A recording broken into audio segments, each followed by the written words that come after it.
Slow now, whoa.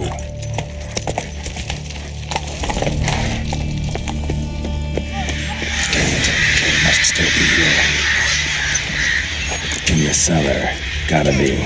River Muck carried the body in his cart. Claw wounds from 5 separate claws, spread of a small human hand.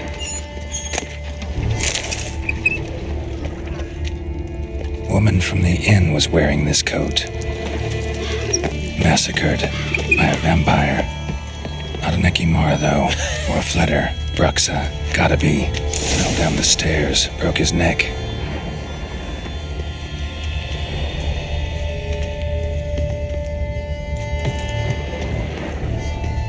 Hurled against the wall with great force.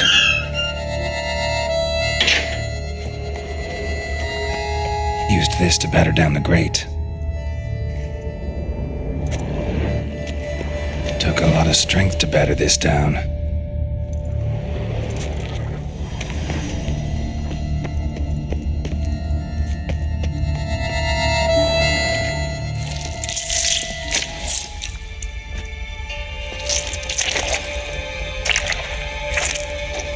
You. Saw you at the inn. I know what you are. Don't know why you killed these people, though. Clearly wasn't for their blood.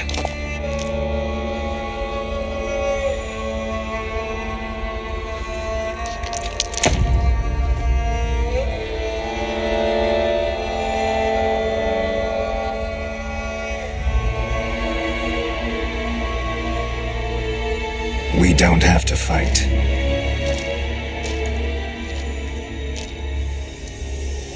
You are wrong.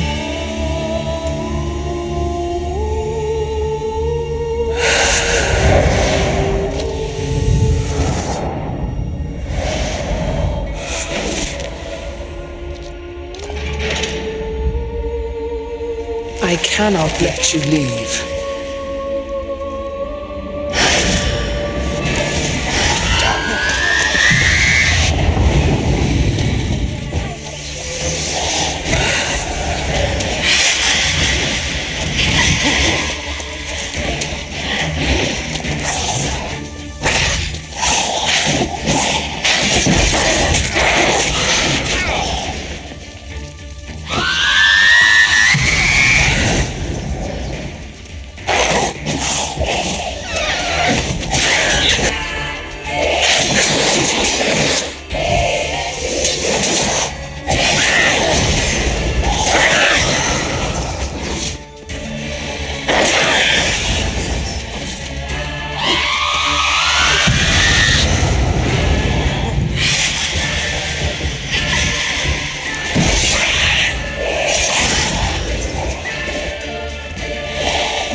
Stinks. Waterlogged. Both hands amputated. Body was quartered just as I thought.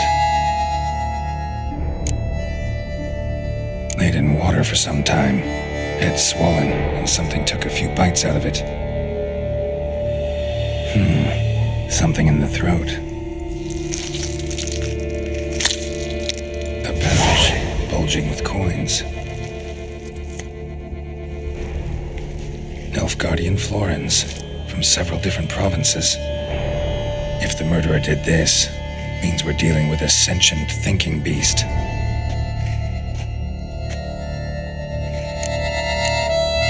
Body was chopped up after death. Blows struck with great force, but bones sliced through, not crushed. Creature that killed him had long claws, sharp as a witcher's blade. First sank its claws into the victim's heart. No Bruxa did this. Third hand. A spare? Except it's clearly not the victim's. Guardsmen must have not noticed it as they picked everything up. How's this possible? Still warm. Blood still flowing? Several monster species can regenerate. Never heard of that happening to their severed limbs, though. Or of their limbs seeming completely alive after so much time. Examine the tissue more closely later. Might learn something. So, murderer was clearly a monster, but not a Bruxa. But then why'd the Bruxa come here for the severed hand? And who does the hand belong to? Why the hell's it still warm? Now, pouch shoved down the victim's throat. What's the significance? And why was he chopped up into pieces? Lots of questions, no answers so far. Need to know about the other victims. I'll ask Palmerin to get me in to see the Duchess. The North must be terrible left. Who do my eyes spy for boars? Where have your journeys taken? Need to speak to the Duchess, urgently. All right, you scamps. Story's done. Go find your parents. But Sir Palmerin, what about the story of Riddick and the dragon? Our tales for another time. But take a good look at the man who stands before you now. This is Geralt of Rivia, the master witcher who lent his valiant hand to the defeat of the giant Goliath. Master Witcher, is it true virtue always trumps villainy? Yeah, virtue always wins. But the Black Knight, he's a villain and he wins. The cutter of Casteldacia too. Moral victory, that's what counts. Rubbish. Now, that will do for questions. Go find your parents. Her Enlightened Highness has doubtless arrived at the tourney grounds to watch the battle in the arena. If we hurry, we'll be in time to speak with her before the spectacle begins. Lead the way.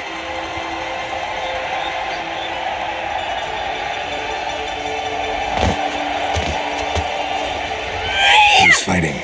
Nilfgaardian gladiators? Close, but not quite. As you will soon see. Someone's gonna fight a Shaelmaar? With only some bells on its tail to confuse it, slow it down?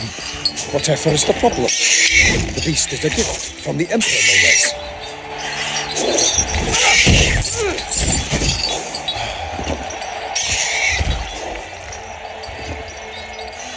This is dangerous. Bells on its tail aren't enough. I saw a spectacle of the sort at the arena in Nuremberg. There, a knight defeated a Shaelmaar with bells on its tail. Might have gotten lucky. Shaelmaar might have been lame. Who knows? Only a witcher has a real chance against a healthy Shaelmaar.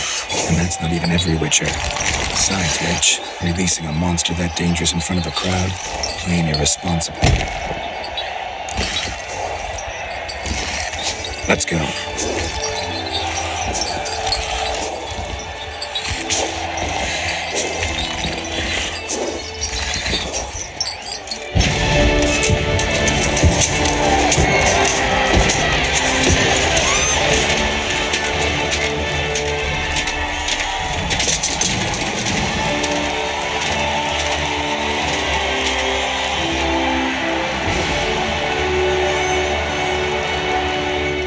I dedicate my imminent victory to fair Lady Vivian.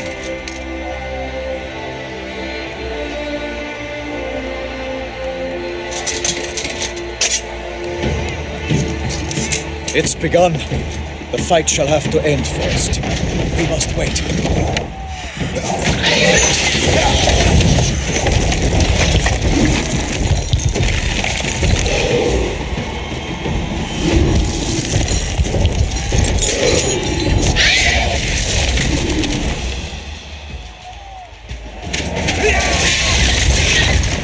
bad feeling about this.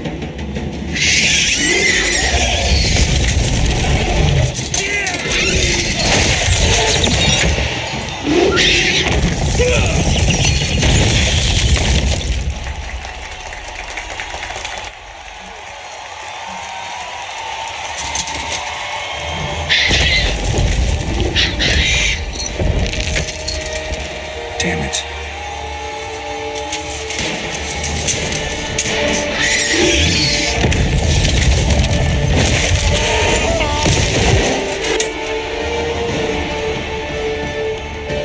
We have to help him.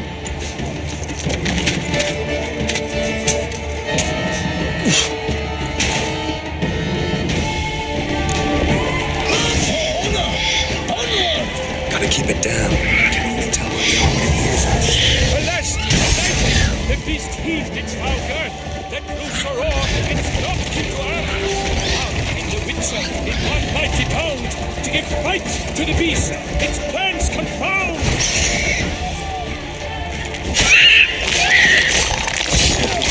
The fate of the beast has been weighed by the gods. Soon the Witcher shall triumph against all odds. Honor, wine, and country!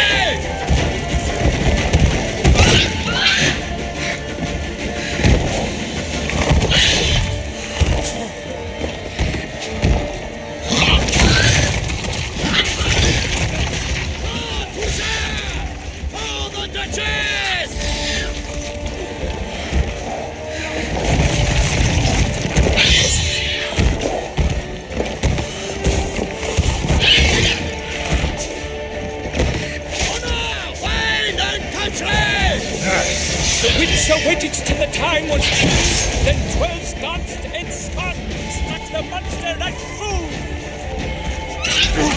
Out, brief flame. Thus his life was snuffed. All our hopes, alas, had turned to dust.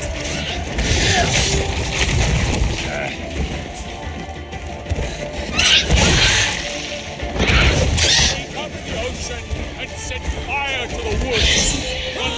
In this struggle can come to any good.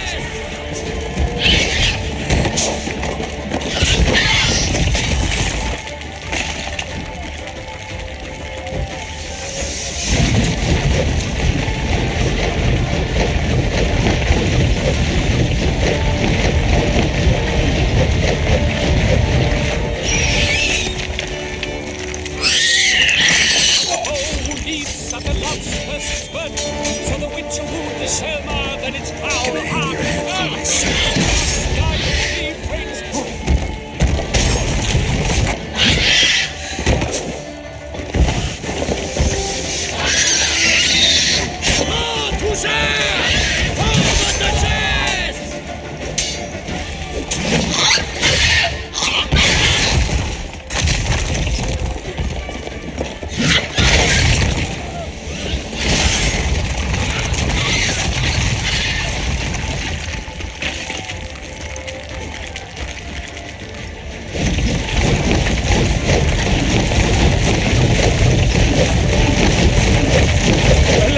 Hermarin lies prostrate.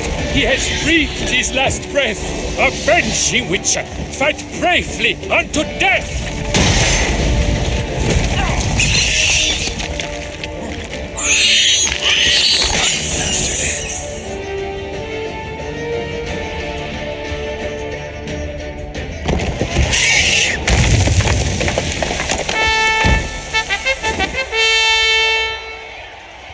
The Selma lies defeated by Geralt of Rivia, master of the witchering trade.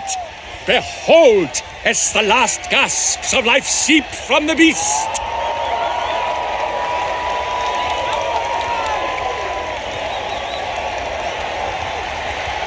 Master Geralt, do what you must. Finish the deed!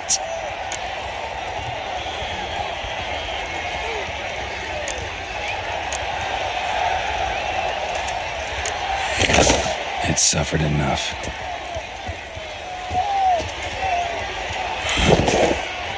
The monster lies slain! The fight is done! Praised be the victors!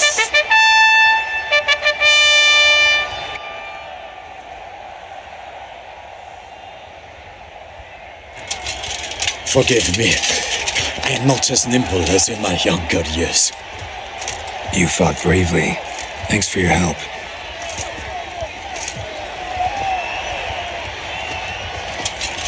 Guillaume, The lad came damned close to dying. I'm fine. Not hurt at all. Vivian? Smile as befits a hero and keep silent. Speech clearly pains you. She approaches.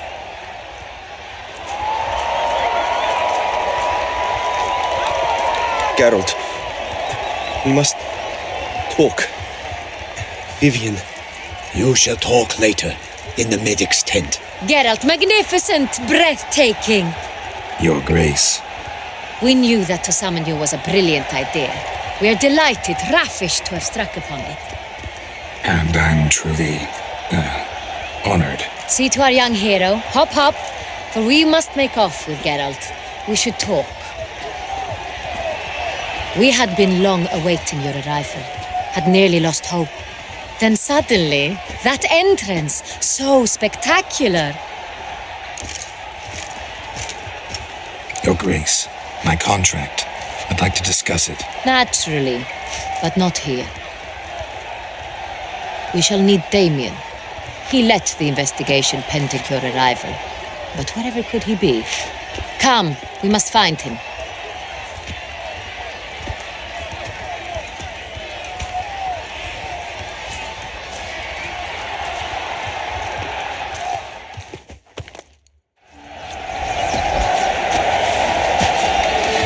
Tell us, have you come alone? Or did Viscount Julian accompany you? Wish to see Dandelion, Your Grace? Yes. I mean, no. Yes. But solely to tell him we regret. Yes, deeply regret rescinding the death sentence we so justly handed down upon him. If we could turn back time, we would make certain he sat in a tower till he rotted. No, we would ensure he was broken on the wheel, then drawn, hanged, and quartered.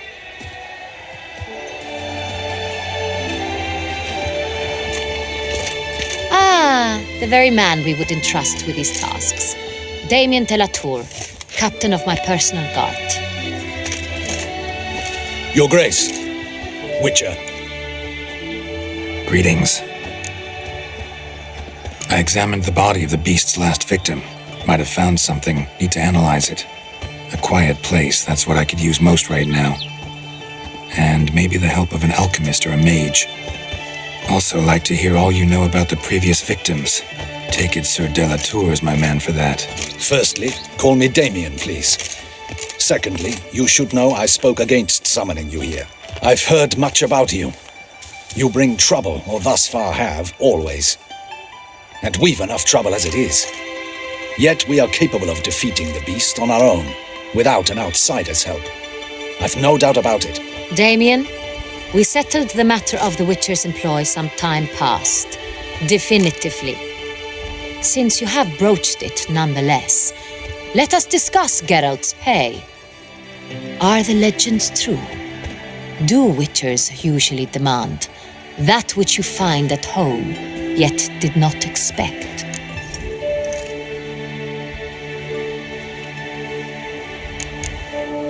Not quite, Your Grace. Law of surprise, it's something we invoke at times, but rarely. Usually we just take gold. Disappointing. This law sounds rather romantic. On the other hand, on returning to the palace, we would likely find impatient petitioners or a set of sample fabrics for a new dress. Poor rewards both. I fear you'd not have much use for any of the surprises we are likely to come upon. Thus, we've decided you shall receive the deed to a vineyard, Corvo Bianco, and a sum of coin. You will doubtless consider this adequate. Title to the vineyard shall be given to you at once. Surely you'll need lodgings while you hunt. The coin, however, will be yours only once you have slain the beast. Lovely, generous gesture, Your Grace. Corvo Bianco. Isn't it the Duchy's temporary morgue? Is it now? The Chancellery's bungled things again, we fear. Not to be left unsupervised for one instant. Yet, in its mood, a morgue should present minimal problems to a Witcher. What's more, nothing enhances a wine's reputation better than a grim legend. Thank you, Your Grace. I accept the contract, of course. But as I said before, I'll need some information. How'd it start? Who was the first victim? Crespi was the first to die. He was famed once for his many glorious tournament victories. Then he grew old, hung up his sword, and took to winemaking. Crespi was not loved by the wine merchants. He was ruthless in business and thought to cheat many a time. He asked us for a dispensation from all court ceremonies. We did not grant it. We could not. Once you've taken the oath of a knight, you remain a knight till death. How'd he die? Where'd they find the body? Quite unusual, the circumstance. He was at a feast when suddenly one of his fellow feastgoers noticed he was missing. The town watch found him an hour later, on his hands and knees, propped against the town pillory, his sword hanging from his neck. He had died of wounds inflicted with claws, not a weapon. Blows of great force. So he died suddenly, but the body was on its knees, meaning someone posed it. So it seems. Second murder. Tell me what you know. In the city there are certain nooks. No one reasonable ventures there after dark. Ramon Dulac's corpse was found in one such place. With the first murder, terror gripped the city. Its inhabitants grew wary, kept to safe areas.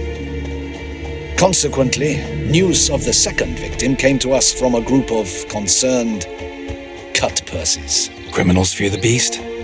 Telling in a way. Take it you've excluded the possibility that Ramon died at the hands of these bandits. Do you believe me an amateur?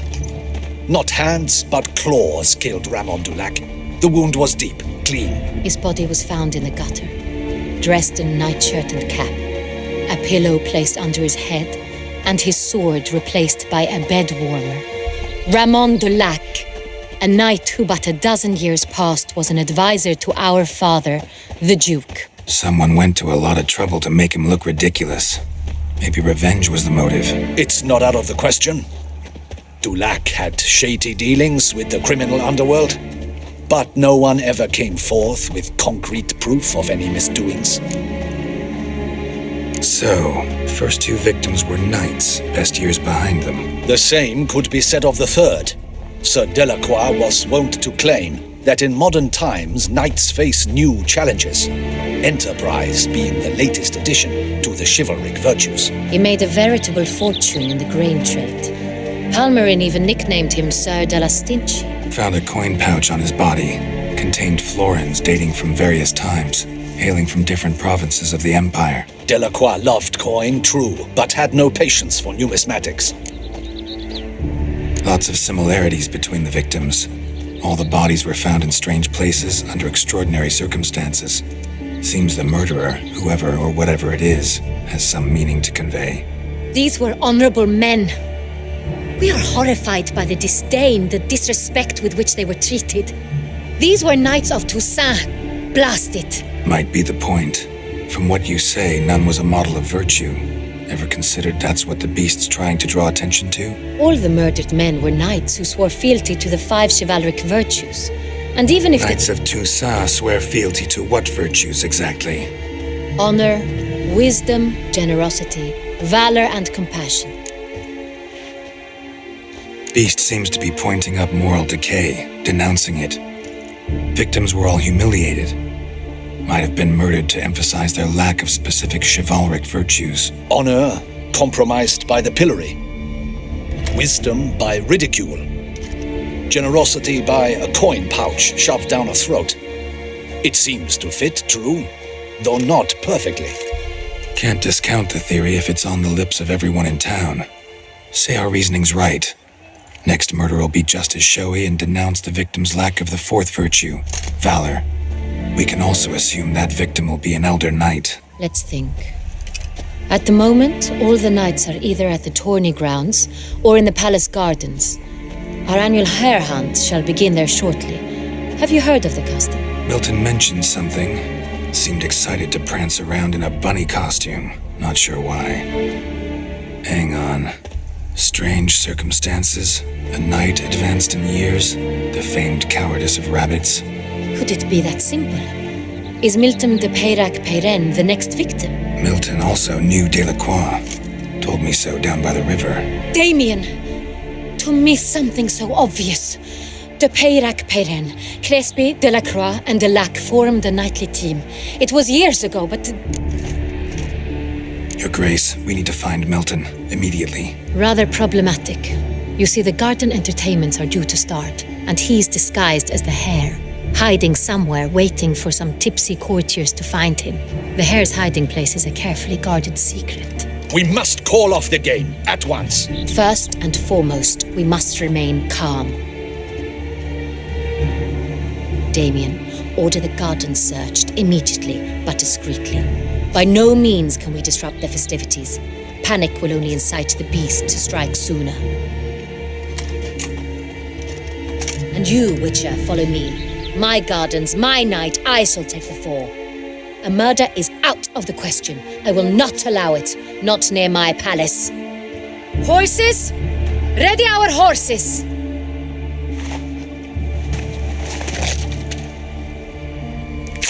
Your Grace!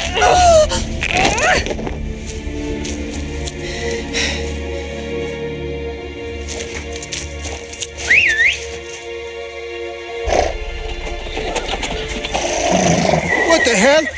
Why, I should... Your Highness, Mind it doesn't get wrinkled.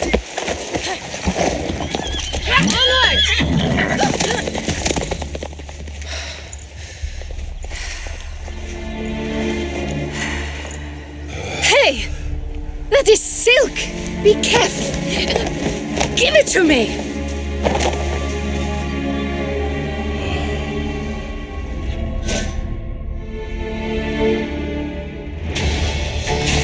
Faster, Geralt! Right like the wind! Whoa there, Roach. Your Grace seems right at home in the saddle.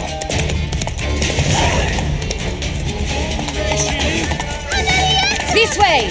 Through town! Try not to lose your way! Sharp right! Take care!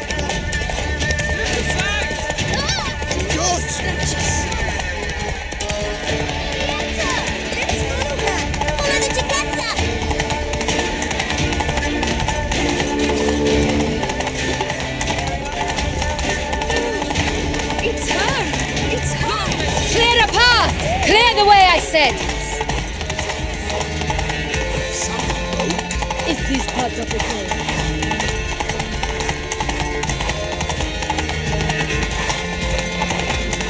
It's here! Just round the corner! Hurry! We must go to where the game is being held. The participants must find a unicorn's horn, a golden fish, and a phoenix egg. With these in hand, they can deduce where the Hare, Milton, hides. Mean we need to find those things too. We've no other option, but time is of the essence, so we shall have to break the rules.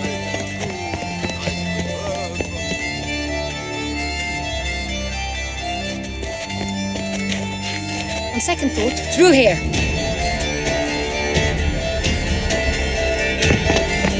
I shall show you where the hunt plays out. Then we will split up. You will get hold of the unicorn horn and the golden fish. While I nab the phoenix egg. That will be quickest. Golden fish. Do I need a rod or a net? Please, Geralt. It's not a real fish. Look there, towards the water. See the lights? The hunters are trying to hook the fish from boats. You must simply dive in and find it. The unicorn. How do I catch it? It's terribly skittish, true, but I'm sure you will find a way to earn its trust. It runs round, over there, look. The golden fish and the horn both contain things or clues that will help us find Milton. Once you have fish and horn, find me among the other phoenix egg hunters. All clear? Then let's get to it.